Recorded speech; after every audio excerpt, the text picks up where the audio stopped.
గత 4 రోజుల క్రితం ఖమ్మం పట్టణంలో జరిగినటువంటి ఘటన అత్యంత హృదయ విదారకమైనటువంటి ఘటన. సభ్య సమాజం కూడా ఇవాళ తలదించుకోవాల్సినటువంటి పరిస్థితి. అది వింటేనే కళ్ళల్లో నీళ్ళు వస్తూ ఉన్నాయి. మరి అనుభవించినటువంటి వాళ్లకు, ఆ కుటుంబానికి ఎంత దుఃఖం ఉంటుందో ఒక్కసారి మన గుండె మీద చేసుకొని ఆలోచిస్తే మనకు తెలిసి వస్తుంది. దీన్ని ప్రతి ఒక్కరూ కూడా ఖండించాల్సిన అవసరం ఉంది. ఇటువంటి సంఘటనలు పునరావృతం కాకుండా ప్రభుత్వము, సమాజము అందరూ కూడా ఆలోచించాల్సినటువంటి అవసరం ఎంతైనా ఉంది. 12 ఏళ్ల అమ్మాయి, పాపం స్కూలుకు వెళ్లే అమ్మాయి, కనీసం అభం శుభం తెలియని అమ్మాయి, ఉక్కుపచ్చలారని అమ్మాయి. అలాంటి అమ్మాయి మీద ఇలాంటి సంఘటనలు జరిగితే అసలు మనం ఎక్కడున్నాము, మనం ఎటు పోతున్నాము అని ఎంతో బాధ కలుగుతూ ఉంది. కనీసం సంఘటన జరిగిన తర్వాత అయినా ప్రభుత్వ స్పందన ఎట్లా ఉంది అంటే అది కూడా చాలా బాధగా ఉంది. ప్రభుత్వం, ఒక రాష్ట్రము, ఒక ప్రభుత్వము 12 ఏళ్ల అమ్మాయి మీద ఇటువంటి సంఘటన జరిగితే ప్రభుత్వం స్పందించాల్సిన తీరు ఇదేనా నేను అడుగుతా ఉన్నా. ప్రభుత్వానికి కనీసం బాధ్యత కూడా లేదా అని నేను అడుగుతా ఉన్నా. ఇవాళ ఈ ప్రభుత్వం చాలా నిర్లక్ష్యంగా ఆ పేషెంట్ పట్ల వ్యవహరిస్తూ ఉంది. ఏది ఏమైనా ఆ అమ్మాయికి బీఆర్ఎస్ పార్టీ పూర్తి అండగా ఉంటుంది. మాజీ శాసనసభ్యులు ఉపేందర్ రెడ్డి గారు కొంత సహాయం అందించారు, మేము కూడా కొంత సహాయం అందించాం. బట్ బాధ కలిగేది ఏంటంటే అమ్మాయి తిరిగి నడవలేని పరిస్థితి, తిరిగి సాధారణ స్థితికి రావడం చాలా చాలా కష్టము అని డాక్టర్లు చెప్తా ఉంటే ఎంత బాధ అవుతా ఉంది. అమ్మాయి జీవితం పోయింది ఈరోజు. ఇటువంటిది మళ్ళీ పునరావృతం కాకుండా సునీతా లక్ష్మారెడ్డి గారు చెప్పినట్టుగా ఫాస్ట్ ట్రాక్ కోర్టు పెట్టి అటువంటి వ్యక్తులను ఉరిదీయాల్సిన అవసరం ఉంది. ఇలాంటి తప్పులు మళ్ళీ ఎవడన్నా చేయాలంటే భయపడాల్సిన పరిస్థితి రావాలి. ఈరోజు కాంగ్రెస్ ప్రభుత్వం వచ్చిన తర్వాత ప్రతిరోజు 5 నుంచి 6 ఫోక్సో కేసులు నమోదవుతా ఉన్నాయి. రాష్ట్రంలో, తెలంగాణ రాష్ట్రంలో రోజుకు 5-6 చోట్ల మైనర్ అమ్మాయిల మీద, చిన్న పిల్లల మీద అత్యాచారాలు జరుగుతూ ఉన్నాయి. నిన్నగాక మొన్న వికారాబాద్ జిల్లా యాలాల్ మండలంలో ఒక అమ్మాయి సెల్ ఫోన్ ఛార్జర్ తీసుకోవడానికి లోపలికి వెళ్తే ఆ అమ్మాయి మీద అత్యాచారం జరిగింది. బొమరాజ్పేట మండలంలో మైనర్ బాలికపై తన కుటుంబ సభ్యులు, బంధువే లైంగిక దాడికి పాల్పడ్డారు. వికారాబాద్ జిల్లా బషీరాబాద్ మండలంలో జీవంగి గ్రామంలో మైనర్ బాలికపై లైంగిక దాడికి పాల్పడ్డారు. వికారాబాద్ జిల్లా మోమిన్పేట పోలీస్ స్టేషన్లో ఒక ఆటో డ్రైవర్ మైనర్ అమ్మాయి మీద లైంగిక దాడికి పాల్పడ్డారు. మొన్న నిర్మల్ పోలీస్ స్టేషన్లో 6 సంవత్సరాల అమ్మాయి మీద లైంగిక దాడికి పాల్పడి, ఇవన్నీ కూడా ఈ నెలలో జరిగినాయి చెప్తుండే. ప్రతిరోజు ఈ రాష్ట్రంలో 5-6 చోట్ల చిన్న పిల్లల మీద లైంగిక దాడులు జరుగుతూ ఉన్నాయి. ప్రభుత్వం ఏం చేస్తూ ఉంది అని నేను అడుగుతా ఉన్నా. ఈరోజు ముఖ్యంగా ఈ రాష్ట్రంలో కాంగ్రెస్ ప్రభుత్వం వచ్చిన తర్వాత ఈ చిన్నపిల్లల మీద లైంగిక దాడులు విపరీతంగా పెరిగిపోయినాయి. 2024వ సంవత్సరంలో 2200 మంది చిన్నపిల్లల మీద పోక్సో కేసులు నమోదైనవి, లైంగిక దాడులు జరిగినాయి. 2025 సంవత్సరంలో ప్రభుత్వం కనీసం చర్యలు తీసుకుంటే తగ్గలే. 2025లో 2400 మంది చిన్నపిల్లల మీద అత్యాచారాలు జరిగినాయి. అంటే ఈ ప్రభుత్వం అసలు పట్టించుకోవడం లేదు. ప్రతి సంవత్సరం పోక్సో కేసులు పెరుగుతూ ఉన్నాయి. ఇది నేను చెప్తున్న లెక్క కాదు, అఫీషియల్ డాటా. ఎన్సీఆర్బీ డాటా ప్రకారంగానే తెలంగాణ రాష్ట్రంలో రోజు రోజుకు చిన్నపిల్లల మీద అత్యాచారాలు పెరుగుతూ ఉన్నాయి. సంవత్సరానికి కేసులు పెరుగుతూ ఉన్నాయి. అంటే ఈ ప్రభుత్వం పట్టించుకోవడం లేదు. ఆనాడు కేసీఆర్ గారు ప్రత్యేకంగా మహిళల కోసం ఒక అడిషనల్ డీజీ ర్యాంకులో ఉమెన్ వింగ్ను పెట్టి, షీ టీమ్స్ను పెట్టి అనేక చర్యలు తీసుకున్నారు. ప్రతి జిల్లాలో కూడా భద్రతా టీమ్స్ పెట్టారు. కానీ ఈ ప్రభుత్వం దాన్ని నిర్లక్ష్యం చేసింది. ఇవాళ ఉమెన్స్ వింగ్ కు అడిషనల్ డీజీగా ఉన్న వ్యక్తికే సిఐడి ఇన్ఛార్జ్ ఇచ్చారు, ఏసీబీ ఇన్ఛార్జ్ ఇచ్చారు, ఇంకా వారు మహిళల గురించి చిన్నపిల్లల గురించి ఆలోచించాలా, ఏసీబీ పనిచేయాలనా, సిఐడి పనిచేయాలనా? ఒక అధికారికి మూడు ప్రధానమైనటువంటి కీలకమైన బాధ్యతలు పెట్టడం వల్ల ఎక్కడో ఫోకస్ మిస్ అవుతా ఉంది. రోజు రోజుకు కేసులు పెరుగుతున్నటువంటి పరిస్థితి ఉన్నది. ఇవాళ ఈ రాష్ట్రంలో పరిస్థితి లా అండ్ ఆర్డర్ పూర్తిగా కుప్పకూలిపోయింది. కరీంనగర్ లో మనం చూసాం, పట్టబగలు బంగారం దుకాణం మీద పడి దొంగలు బంగారాన్ని దోసుకపోతే ఇప్పటి వరకు రికవరీ అయిన పరిస్థితి లేదు. హైదరాబాద్ నడిబొట్టున అడిషనల్ డీజీపీ వినయ్ రంజన్ రే గారి ఇంటిలో అర్ధరాత్రి ఆయన భార్యను చంపి నగలతో ఉడాయిస్తే ఇయాలటి వరకు వాళ్ళని పట్టించుకున్నది, దొంగల్ని పట్టుకున్నది లేదు, రికవరీ అయింది లేదు. అంటే ఈ ప్రభుత్వం అసలు హైదరాబాద్ నడిబొట్టున జరిగినా దిక్కు లేదు, కరీంనగర్ కలెక్టర్ ఆఫీస్ ముంగట దాడులు జరిగినా దిక్కు లేదు. నిన్న ఖమ్మంలో కూడా సెల్ ఫోన్ దుకాణంలో ముసుగులు వేసుకొని వచ్చిన అంతర్రాష్ట్ర దొంగలు దుకాణం మీద లూటీ చేసి సెల్ ఫోన్లను ఎత్తుకపోతే ఇయాలటి వరకు పట్టుకున్న పరిస్థితి లేదు. అంటే మొత్తంగా ఈ రాష్ట్రంలో పోలీసులు చేయాల్సిన పని చేస్తలేరు.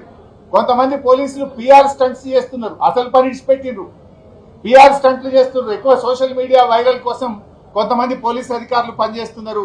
కేసుల్లో రికవరీ లేదు.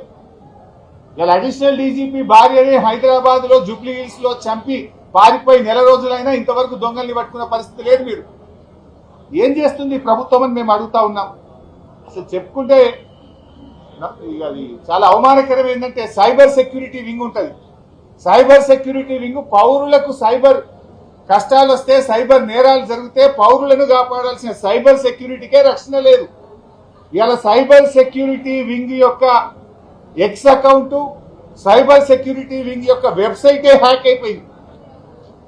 ప్రజలను కాపాడండి అంటే మీ వెబ్సైటే హ్యాక్ అయింది, మీ ఎక్స్ అకౌంటే హ్యాక్ అయింది, ఇంతవరకు అది రికవరీ కూడా కాలేదు. అంటే ఈ ప్రభుత్వ పనితీరు ఎట్లా ఉందో ఈరోజు అర్థమవుతా ఉంది. ముఖ్యంగా ఈ పేషెంట్కి సంబంధించి ఇది నాకు ఇంకా బాధ కలిగిన అంశం. వాళ్ళు పాపం చాలా పేద కుటుంబం, రెక్కాడితే డొక్కాడని వాళ్ళు ఇళ్లలో పని చేసుకొని బతుకుతారు. వాళ్ళు ఇస్త్రీ చేసుకొని వాచ్మెన్ గా బతికే కుటుంబం. ఇవాళ ఆ కుటుంబానికి ఇంత ఘోరం జరిగితే ప్రభుత్వం ఎంత నిర్లక్ష్యంగా ఉందంటే నిమ్స్ హాస్పిటల్లో చేర్చితే మందులు బయట కొనుకొచ్చుకోపోతున్నారు. ఆ కుటుంబం ఫస్ట్ ఖమ్మం ప్రభుత్వ ఆసుపత్రికి పోతే కేసు సీరియస్ ఉందని ఖమ్మం ప్రభుత్వ ఆసుపత్రి కేసు పట్టుకోలేదు, మీరు ప్రైవేట్లకు పోండి అన్నారు. ప్రైవేట్ లో ఖమ్మంలో 2 ఆసుపత్రులు తిరిగింది. ఒకడ 40,000 ఖర్చు అయింది, ఇంకొకడ 30-40,000 ఖర్చు అయింది. మళ్ళీ సీరియస్ అయితే విషయం అంతా బయటకు వస్తే నిమ్స్ ఆసుపత్రికి తీసుకొచ్చింది. ఈ నిమ్స్ ఆసుపత్రిలో మరి ఆ జిల్లాలో ఒక ఉప ముఖ్యమంత్రి ఉంటాడు, 2 మంత్రులు ఉంటారు. వాళ్ళ కుటుంబమేమో పొంగులేటి గారి నియోజకవర్గం కుటుంబం, వాళ్ళు ఉండేది. వాళ్ళ ఓటర్లేమో పొంగులేటి గారి నియోజకవర్గం. సంఘటన జరిగిందేమో తుమ్మల గారి నియోజకవర్గం. కానీ మంత్రుల పట్టింపు ఎట్లున్నదంటే, పేదల పట్ల ఈ ప్రభుత్వం బాధ్యత ఎట్లున్నదంటే, ఇగో ఈ మందులు బయట కొనుక్కొచ్చుకోమని రాసింది. ఒక మందులేమో బాలాజీ మెడికల్ స్టోర్ బయట, నిమ్స్ లో డాక్టర్లు బయట కొనుక్కొచ్చుకోమంటే బాలాజీ మెడికల్ స్టోర్ లో మందులు కొనుక్కొస్తే ఇది 3,900 రూపాయల బిల్లు.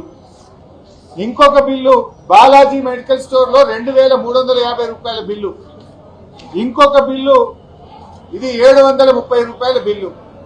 అంటే ఈ ప్రభుత్వము ఆ చిన్న పాపకు వైద్యం ఇప్పియలేని ప్రభుత్వమా? ఆ పిల్లల్ని కూడా బయట మందులు కొనుక్కొచ్చుకోమంటారా? నిమ్స్ ఆసుపత్రి అంటే ప్రభుత్వ ఆసుపత్రి, పేదలకు వైద్యం దొరుకుతుంది అనుకుంటారు. కానీ అలా ఈ 3 బిల్లులు కనీసం ఇంత సంఘటన జరిగి విషయం అంతా బయటకు వస్తే జిల్లా కలెక్టర్కో, శిశు సంక్షేమ శాఖకో, దాని మంత్రి గారికో, ఈ ముఖ్యమంత్రికో, జిల్లా మంత్రులకో కనీస బాధ్యత లేకుండా ఈ ప్రభుత్వం వ్యవహరిస్తుందనడానికి ఆ పేషెంట్ బయట బిల్లులు పెట్టి తెచ్చుకున్న పరిస్థితి, బయట డబ్బులు పెట్టి మందులు కొనుక్కున్నటువంటి పరిస్థితి. అంటే ఈ ప్రభుత్వం వైద్యం కూడా ఇయ్య చేతనైతే లేదు. మేము వస్తే మాత్రం 100 మంది పోలీసు వాళ్ళు వచ్చి, కానీ ఇక పేషెంట్ కు మందులు కొనిచ్చి ఇంత వైద్యం ఇప్పించే తెలివి లేదు. కానీ ప్రతిపక్షం వాళ్ళు వస్తే మేము మాకంటే ముందు 15 గంటల ముందు మంత్రి గారు వచ్చిపోయిండ్రు, మేము రాగానే 100 మంది పోలీసు వాళ్ళు వచ్చిండ్రు. ఈ పోలీసు వాళ్ళు వచ్చింది కాదు, చేతనైతే ఆ పాపకు మంచి వైద్యం ఇవ్వండి, ఈ మందులు కొనుక్కొచ్చుకోమని ఏంది బయట. ఆ తల్లి ఏడుస్తుంది, మేము పేదోళ్ళం సార్, పైసలు లేవు సార్. ఎవరో కొంతమంది దాతలు మాకు ఫోన్లో వేస్తామని ఫోన్ పేలో పైసలు వేస్తుంటే దాతలు ఆ పైసలతో మేము ఈ మందులు కొనుకొచ్చుకున్నామన్నారు. దాతలు అంటే ఆ విషయం తెలిసి గుండె ద్రవించి బాధపడి ఎక్కడెక్కడి నుంచో వాళ్ళ కులమోళ్ళు ఫోన్ పే చేస్తే గా పైసలతో మందులు కొనుకొచ్చుకునే పరిస్థితి. అంటే మందులు ఇప్పియడం కూడా ఈ ప్రభుత్వం చేత కాదా? ఈ రాష్ట్రంలో మరి స్త్రీ శిశు సంక్షేమ మంత్రి ఏం చేస్తున్నట్టు, వైద్య ఆరోగ్య మంత్రి ఏం చేస్తున్నట్టు, ఆ జిల్లా ముగ్గురు మంత్రులు ఏం చేస్తున్నట్టు, ముఖ్యమంత్రి ఏం చేస్తున్నట్టు? ఒక పసి పాప మీద ఇంత దారుణమైన సంఘటన జరిగితే ప్రభుత్వం వ్యవహరించే తీరు ఇదేనా అని చెప్పి మేము అడుగుతా ఉన్నాం ఈరోజు. ఇంకా బాధ కలిగేది ఏంటంటే వాళ్ళ కులానికి చెందిన పెద్ద మనిషి పాపం ఆయన పట్టించుకొని, ఆయన పేరు రాంబాబు, ముతిగొండ రాంబాబు, ఆయన జిల్లాకు సంబంధించి రజక వృత్తిదారుల సంఘానికి అధ్యక్షుడు, భద్రాద్రి కొత్తగూడెం జిల్లా. అయ్యో మా కులంలో ఒక బిడ్డకి క్లైమ్ అని చెప్పి ఆ పాపను విషయాన్ని బయటకు తెచ్చి పోలీస్ స్టేషన్ లో కేసు పెట్టి ఆ పాపను నిమ్స్ ఆసుపత్రికి తెస్తే అక్కడ ఖమ్మం పోలీస్ అధికారి ఫోన్ చేసి ఏందా నువ్వు బాగా మాట్లాడుతున్నావు, అన్ని విషయాలు బయటకు తెస్తున్నావు, నీ మీద కేసు పెట్టా, నీ మీద ఎఫ్ఐఆర్ అవుతుంది, నువ్వు 6 నెలలు జైలుకు పోతావు అని బెదిరిస్తాడా? రక్షించాల్సిన పోలీసులు ఈ రకంగా బెదిరిస్తారా? ఆ పాపకు ఆ పాప తల్లిదండ్రులకు మీరు కాపాడాల్సింది పోయి విషయాన్ని బయటకు తెచ్చినటువంటి జిల్లా అధ్యక్షుడికి ఇవాళ బెదిరింపులకు గురి చేస్తా ఉన్నాడు. పాపం ఆయన ఒక్క డ్రెస్ మీద ఇక్కడికి వచ్చి ఆ పాపకు ఆ కుటుంబానికి అండగా ఉండి ధైర్యాన్ని ఇచ్చి ఆ కుటుంబాన్ని కాపాడే ప్రయత్నం చేస్తే పోలీసులు పాపం అతనికి ఫోన్ చేసి ఆయనను రాంబాబును బెదిరించేటువంటి ప్రయత్నం చేస్తున్నారు. ఇది చాలా అమానుషం. డీజీపీ గారు ఆ పోలీసుల మీద యాక్షన్ తీసుకోండి. బెదిరించుడు కాదు, రక్షణ ఇవ్వాలి. ఆ తప్పు చేసిన వాడి మీద చర్యలు తీసుకోండి.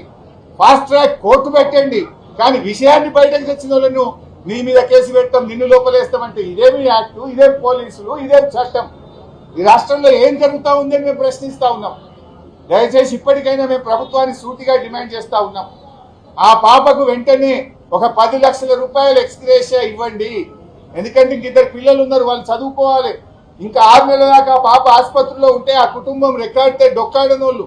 ఆ మందులు ₹1 కూడా ఖర్చు కాకుండా ప్రభుత్వమే వైద్య ఖర్చులు భరించి ఆ పాప పూర్తిగా మంచిగా అయ్యే వరకు వైద్యం అందించాలని, ఆ కుటుంబానికి 10 లక్షల ఎక్స్గ్రేషియా ఇవ్వాలని, ఆ తప్పు చేసిన వారిని కఠినాతి కఠినంగా శిక్షించాలని, విధుల నిర్వహణలో ఈ నిర్లక్ష్యం చేసిన వారు ఈ మందులు బయట కొనుక్కొచ్చుకునే విధంగా దీనికి ఎవరైతే బాధ్యత వహించిందో వారి మీద కూడా కఠిన చర్యలు తీసుకోవాలని, ఆ రజక సంఘం జిల్లా అధ్యక్షుని బెదిరించిన పోలీస్ అధికారుల మీద కూడా విచారణ జరిపి ఇంకొకసారి ఇటువంటివి చేయకుండా, ఇలాంటి బెదిరింపులకు పాల్పడకుండా ఆ పోలీస్ అధికారి మీద కూడా చర్య తీసుకోవాలని డిమాండ్ చేస్తున్నాం.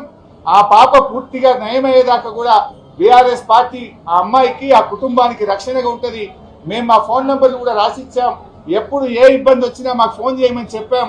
తప్పకుండా ఆ కుటుంబానికి కంటికి రెప్పలాగా కాపాడుకుంటాం, ఆ కుటుంబానికి అండగా ఉంటాం, ధైర్యాన్ని ఇస్తాం. ఆ అమ్మాయి పూర్తిగా నయమయ్యేదాకా కూడా ఆ కుటుంబంతో పాటు మేము ఉంటామని తెలియజేస్తూ, ఇప్పటికైనా ప్రభుత్వం మేల్కొని మంచి వైద్యం ఇవ్వండి. అమ్మాయికి సర్జరీ చేయాలి. 2 వైపులా చేతులు ఫ్రాక్చర్స్ ఉన్నాయి. ఇంకా సర్జరీ కూడా ఆలస్యం చేస్తా ఉన్నారు. ఎలాంటి ఆలస్యం లేకుండా ఆ విరిగిపోయిన బొక్కలకు సర్జరీస్ కూడా వెనువెంటనే చేయాలని, అమ్మాయికి ఏ రకమైన వైద్యం అవసరం ఉన్నా అత్యున్నత స్థాయి వైద్యాన్ని అందించి ఆ అమ్మాయిని అన్ని రకాలుగా బాగయ్యే విధంగా ప్రభుత్వమే బాధ్యత తీసుకోవాలని చెప్పి కోరుతున్నాను. మంత్రి తుమ్మల నాగేశ్వరరావు వస్తే లాభం బాబు, ఈ బిల్లులు చూడాలి కదా మంత్రి గారు. మందులు ఇస్తున్నారా లేదా అని అడగాలి కదా. నేను అడిగితే పాపం ఇవోసారి బయట కొనుక్కొచ్చుకుంటున్నామని బిల్లులు తెచ్చి నాకు చూపించారు. అంటే ఏం బాధ్యత? రావడం పోవడం చూడడం కాదు కదా. కుటుంబానికి ఏం కావాలి, ఏం జరుగుతుంది అని అడగాలి కదా. ఎవరైనా సరే తప్పు చేసిన వాడిని శిక్షించాల్సిందే, హూ ఎవర్ ఇట్ ఈస్.